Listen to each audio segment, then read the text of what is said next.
इस मैच के कोई से 15 मिनट यूरोपा लीग के फाइनल के पूरे 90 मिनट से काफी ज्यादा एंटरटेनिंग और काफी ज्यादा थ्रिलर था। Lewandowski goes for it again! And then Ronaldo! Oh, it's Messi! Aguero!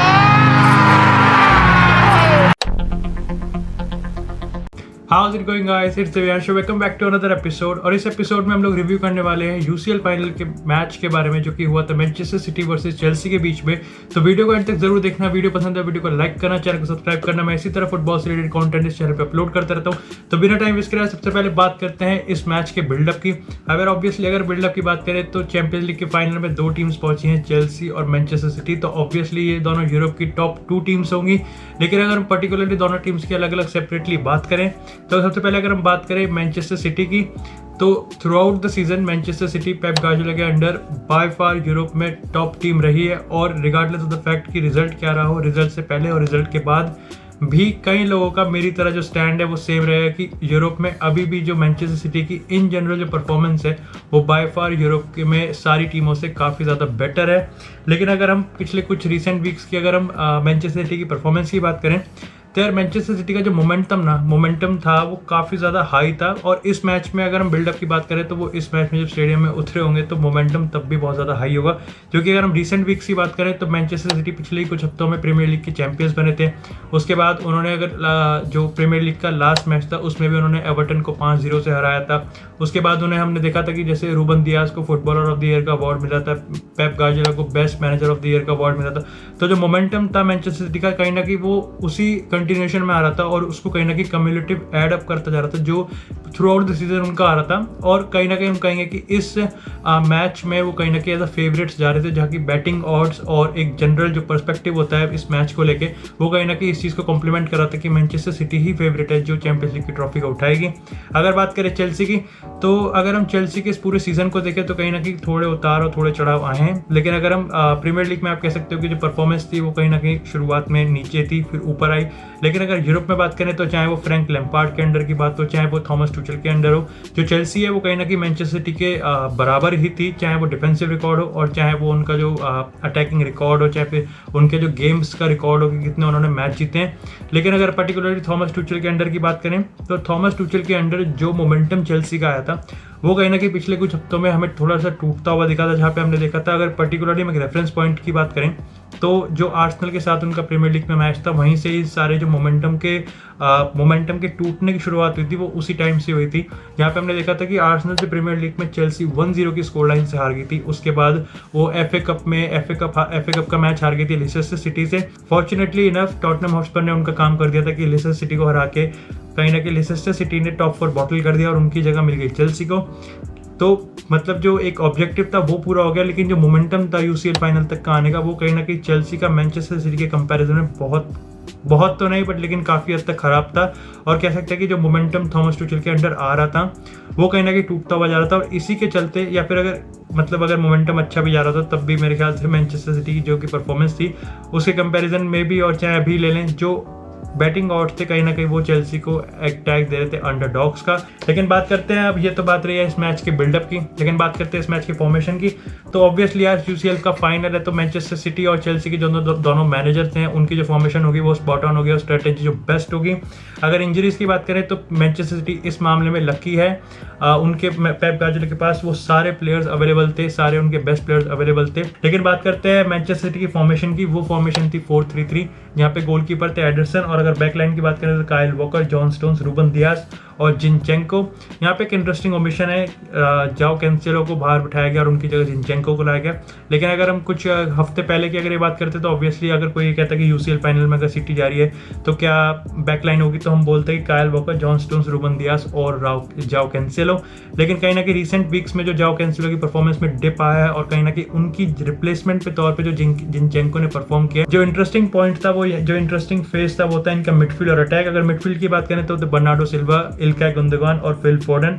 Attacking की बात करें तो रियाद माहरेज, केविन डी ब्रुयने और रहीम स्टर्लिंग। बात करते हैं कि चेल्सी की फॉर्मेशन तो होती जो थॉमस टुचेल की गो ऑन फॉर्मेशन होती है 3-4-2-1 फॉर्मेशन। ऑब्वियसली ये उनकी बेस्ट स्ट्रेटेजिक फॉर्मेशन है और जब से थॉमस टुचेल ने चेल्सी को ज्वाइन किया तो उन्होंने इसी फॉर्मेशन पे ज़्यादा रिलाई किया है। और ये थी, अगर बात करें गोलकीपर की तो एडवार्डो मेंडी थे। बैक थ्री की बात करें तो थे रुडिगर, थियागो सिल्वा, एस्पिलिक्वेटा। अगर विंग बैक्स की बात करें तो बेल चिलवेल थे, रीस जेम्स थे। होल्डिंग मिडफील्डर्स की बात करें तो जॉर्गिनो थे और एनगोलो कांते थे। और फ्रंट थ्री की बात करें तो होते मेसन माउंट, टीमो वर्नर और काय हैवर्ट्स। अब अगेन यहाँ पे भी एक इंटरेस्टिंग ओमिशन है, वो मैं आपको इस मैच पॉइंट्स के सेक्शन में बताऊंगा जहाँ पे होगा। लेकिन अभी सबसे पहले बात करते हैं इस मैच के रिजल्ट की। तो फाइनली ही इस मैच में चेल्सी ने मैनचेस्टर सिटी को 1-0 की स्कोर लाइन से हरा दिया, जहाँ पे काय हैवर्ट्स ने गोल मारा था चेल्सी की तरफ से एट द 42nd मिनट और वही था इस मैच का ओनली गोल। अब ऑब्वियसली इस मैच में गोल ज़्यादा नहीं थे, लेकिन कहीं ना कहीं जितना जो चेल्सी ने अपना इकलौता गोल मारा था कहीं ना कहीं वो उसको सक्सेसफुली कंटेन कर पाई है।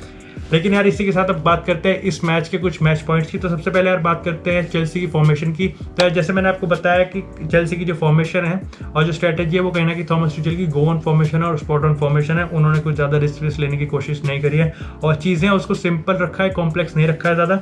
लेकिन यहाँ पे जो दो इंटरेस्टिंग चीज़ हैं वो ये है कि मैच से पहले काफ़ी ज़्यादा बैटिंग और काफ़ी ज़्यादा रूमर्स आ रहे थे कि Azpilicueta as a right wing back खेलेंगे और Reece James as a right centre back खेलेंगे, क्योंकि पिछले कुछ मैचेस की बात करें तो रीस जेम्स ने राइट सेंटर बैक की पोजीशन को काफ़ी अच्छे से संभाला है। लेकिन थॉमस टुचेल ने, जैसे मैंने आपको कहा, कि चीज़ों को सिंपल रखा है और उन प्लेयर्स को उनकी पोजीशन पे खेलने दिया है। भले ही चाहे रीस जेम्स ने राइट सेंटर बैक की पोजीशन पे काफ़ी अच्छा परफॉर्म किया है, लेकिन उनकी जो नेचुरल पोजीशन है वो राइट विंग बैक की पोजीशन है और क्योंकि वो राइट विंग बैक की पोजीशन पे होते हैं तो कहीं ना कहीं कभी कभार वो मिडफील्ड में भी कंट्रीब्यूट कर देते हैं।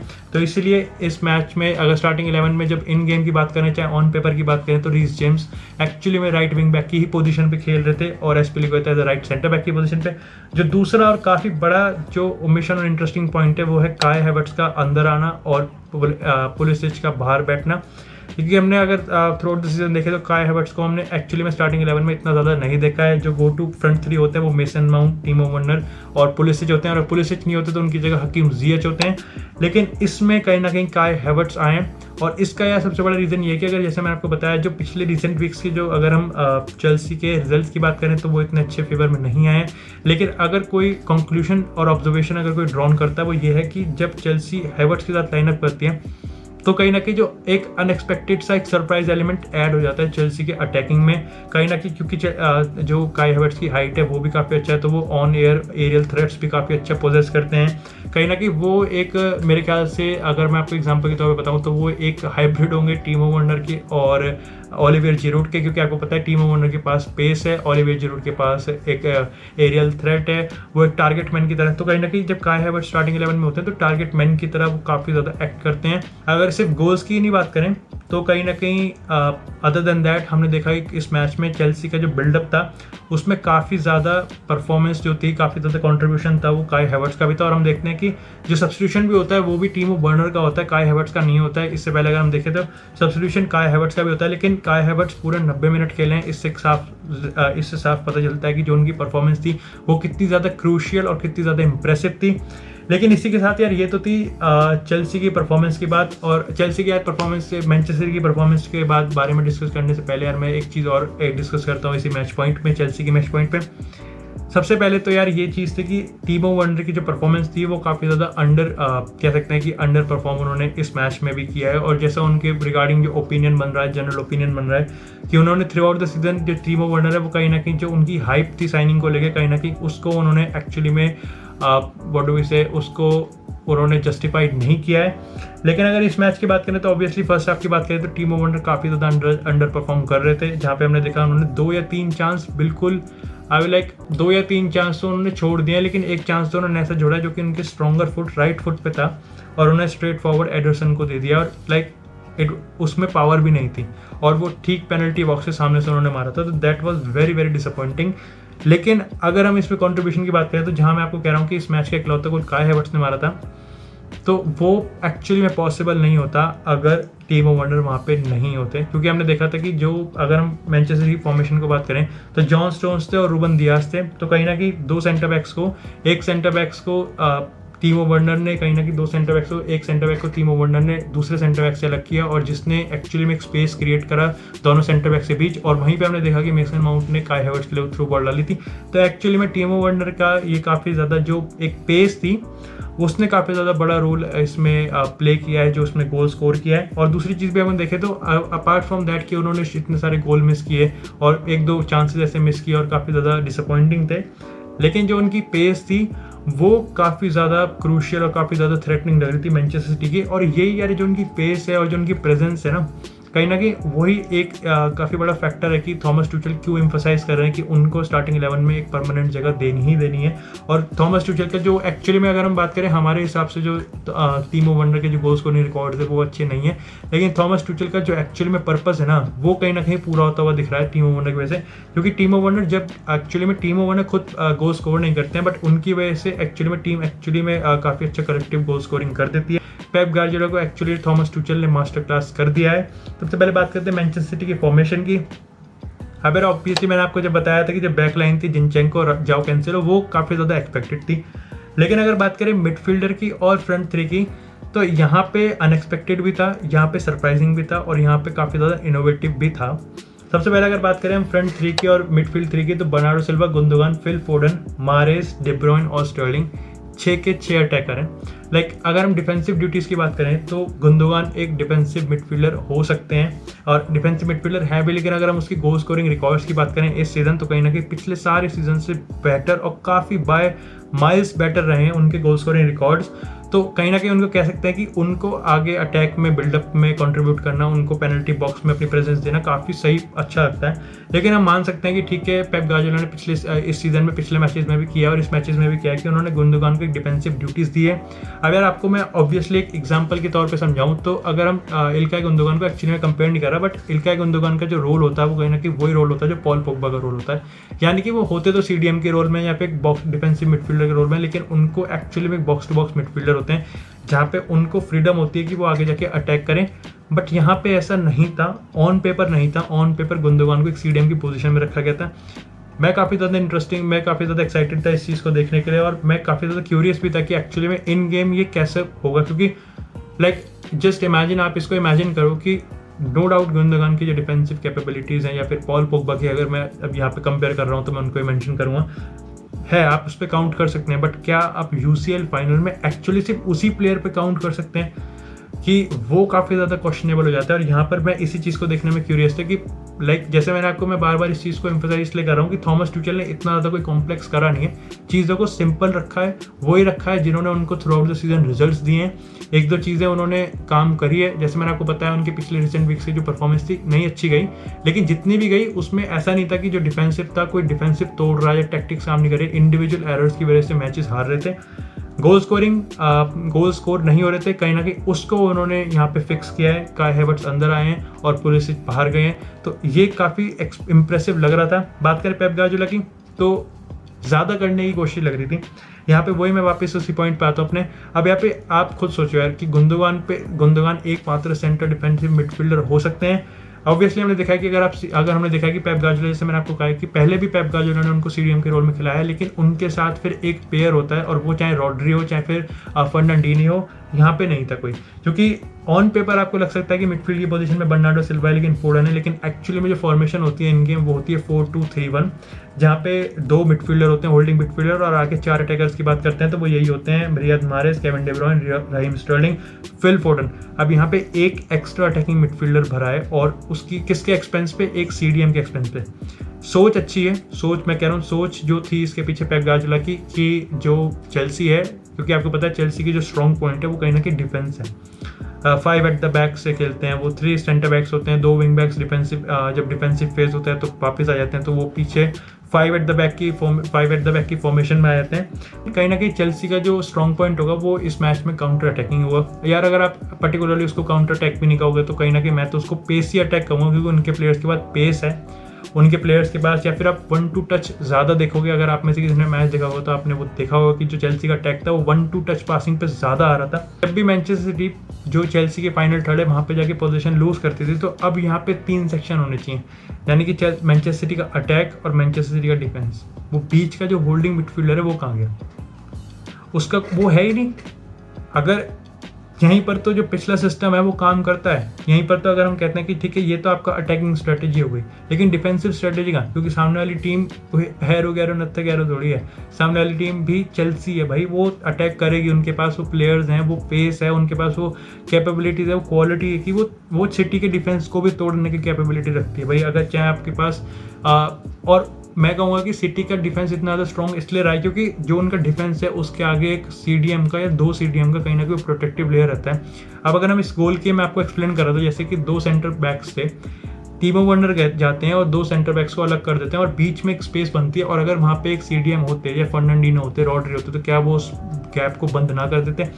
लेकिन अब यहाँ पे काउंटर अटैकिंग क्वेश्चन आएंगे कि एक्चुअली में चलो ये तो हमने समझ गए कि जो सिटी थी उन्होंने क्यों कंसीडर किया, बट जैसे मैं बार बार आपको बता रहा हूँ कि सिटी की जो अटैकिंग थी कम से कम वो तो काम करनी चाहिए थी। मतलब इस पे काउंटर क्वेश्चन हो सकता है कि ठीक है हम ये तो हम समझ गए कि चेल्सी ने गोल स्कोर कर दिया, बट सिटी ने गोल स्कोर क्यों नहीं किया। उसका रीज़न यार देखो मैं बताता हूँ कि यहाँ पर भी एक बार फिर से मैंने आपको जैसे बताया था कि सिटी की एक वीकनेस है, और वो ये वीकनेस है कि उनके पास एक स्ट्राइकर नहीं है, यानी कि उनके पास एक फोकल पॉइंट नहीं है। अब जब मैं आपको काई हैवर्ट्स का रोल एक्चुअली में एक्सप्लेन कर रहा था तो वहाँ पे मैंने आपको बताया था कि वो एक टारगेट मैन की तरह काम कर सकते हैं, वो एक फोकल पॉइंट बन सकते हैं, इवन दो टीमो वर्नर एक स्ट्राइकर की तरह एक्ट कर रहे हैं, लेकिन इट वॉज काई हैवर्ट्स ऑल्सो जो एक फोकल पॉइंट बन सकते हैं। सिटी के पास नहीं है। सिटी के पास सिस्टम जो है ना, सिटी के पास वो सिस्टम है कि 6 प्लेयर्स हमें पेनल्टी बॉक्स के पास चाहिए। अगर वो क्रॉस भी डालेंगे तो किसको डालेंगे, क्रॉस नहीं, कौन सा ऐसा प्लेयर है जो एक्चुअली में हेडर मारता है। आपने कभी सिटी का कोई गेम देखा होगा तो उसमें आपने देखा कि कोई हेडर मार रहा है, आपने कोई ऐसा देखा कि सिटी में एक्चुअली में कोई लॉन्ग बॉल दे रहा है, नो लॉन्ग बॉल्स हैं। और इसी चीज़ को कहीं ना कहीं थॉमस टुचेल ने यहीं पर ही आउट क्लास कर दिया पेप गार्डियोला को। हम from 0th minute to the 90th minute, चाहे जब एक्चुअली में चेल्सी डिफेंड भी कर रही थी ना अपने गोल्स को एट डाइंग मोमेंट, तब भी हम देख रहे थे कि चेल्सी वो trying their best to maintain a high defensive line. और इसके पीछे रीज़न ये था कि अगर चेल्सी मैनचेस्टर सिटी को अपनी पेनल्टी बॉक्स से करीब ही नहीं आने देगी तो गोल कैसे होगा। लाइक ऑब्वियसली हम देखते हैं कि रियाद मारेज विंग से गेम बनाते हैं, रहीम स्टर्लिंग अगेन विंग से गेम बनाते हैं, डी ब्रुयने पेनल्टी बॉक्स के अंदर से एक मैजिकल पास देते हैं, बट ये सब प्लेयर्स तभी तो दे पाएंगे, तभी तो ये सब एक्चुअली में एक मैजिक क्रिएट होगा जब ये पेनल्टी बॉक्स से पास जाएंगे। जब पेनल्टी बॉक्स से पास ही नहीं जाएंगे तो गोल्स भी नहीं होगा। और हमने ये देखा कि फोकल पॉइंट नहीं है, मतलब अगर चलती डिफेंस लाइन रखेगी तो कोई ऐसा प्लेयर है ही नहीं जो थ्रू एक behind the get in behind वाला रन बनाए। और जब हमने देखा कि सब्स्टिट्यूशन की बात करें तो सेकंड हाफ में दोनों स्ट्राइकर आए थे, सेकंड हाफ में सर्जियो एग्युएरो भी आ गए, सेकंड हाफ में गैब्रियल हेसुस भी आ गए, और कहीं ना कहीं सेकंड हाफ में फर्नांडिनो भी आ गए। तो इसी चीज़ से आप खुद सोचो कि मैनचेस्टर पेप गार्डियोला के अंडर जो मैनचेस्टर जिसने पूरे सीजन एक स्ट्राइकर को यूज़ नहीं करा, वो अचानक से दूसरे हाफ में 2 स्ट्राइकर ले आई। सो यू कैन, और फिर उसके बाद सेंटर डिफेंसिव मिडफील्डर फर्नांडिनो भी आ गए। तो आप इस चीज़ समझ सकते हो कि पेप गार्डियोला ने कहीं ना कहीं अपनी गलती मान भी ली और उसको सुधारने के लिए कहीं ना कहीं पैनिक भी हो गए और चेंजेस भी करे। चेंजेस अच्छे थे, थोड़ा स्टेबिलिटी मिली, but it was expected. Thomas Tuchel ने हाफ टाइम में जाके इसको एक्सपेक्ट कर लिया होगा, इसको एक्चुअली में सॉर्ट आउट कर लिया होगा। लेट हो गए थे मेरे हिसाब से, तो सब्स्टिट्यूशन काफ़ी लेट था। बाकी यार यही था मेरी तरफ से इस मैच का एनालिसिस और जिस मैच में मैंने जो ऑब्जर्व किया। अगर आपको वीडियो पसंद है तो वीडियो को लाइक करना, चैनल सब्सक्राइब करना। अगर इस मैच से रिलेटेड कोई इन्फॉर्मेशन मैंने मिस आउट कर दी हो, या फिर इस मैच से रिगार्डिंग जो मेरे मैच पॉइंट्स, अगर आपके मैच पॉइंट्स दूसरे हो या फिर हमारे थोड़े से टकरा रहे हो मैच पॉइंट्स, तो आप मेरे कमेंट सेक्शन में जरूर बता सकते हैं। बाकी वीडियो पसंद है वीडियो को लाइक करना। मैं इसी तरह फुटबॉल से रिलेटेड कंटेंट इस चैनल पर अपलोड करते रहता हूँ। So I hope you are staying safe, stay tuned and I will see you guys in the next video.